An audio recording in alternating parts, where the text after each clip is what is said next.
The book isn't out here yet, so I understand that a lot of you won't have read it. I'm going to read a couple of extracts so you can get a flavour, and maybe if you're wavering about whether to buy it or not, that might tip you over the edge. And I'm also going to talk about some of the stories in the book and why I wanted to write it. And this isn't your typical book about India. There's no elephants in here, or at least I don't think so. No slums, no holy men. Well, there's some geeky holy men, but there are none of your traditional holy men. It's about a side of India that you don't generally get to see. Indians love chess. The country is ranked 4th globally in the sport, and chess players insist it is a sport, and in fact they are trying to get it admitted into the Olympic Games as a sport, above the United States, which is 9th. But there's something more unusual about this love of chess. Generally, India is not a sporting nation.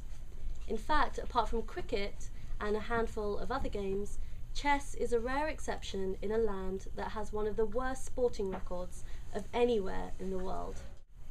I turned to Radhi Shyam Tiwari, a 64-year-old international arbiter for the World Chess Association, for his opinion.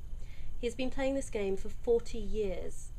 Watching the players on the table next to us, he ponders the question for a while. Indians, well, basically they have a good liking for brainy games, he announces at last, rolling each R with his tongue. Yes, and we are good at brainy things, he continues. Brain makes us supreme.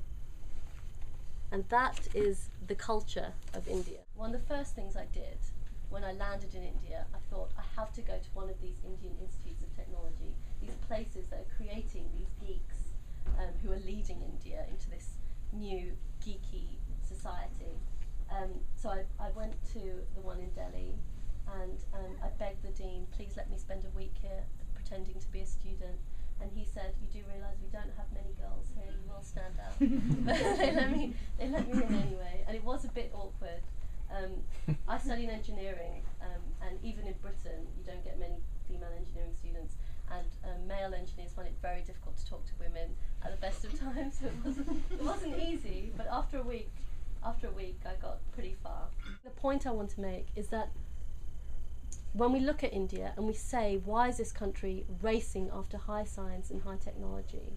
The question we shouldn't be asking is why, it should be why not? They deserve it and they need it, and if history has taught us anything, it's that investment in science and R&D pays off in the end. And that's what I want to leave you with.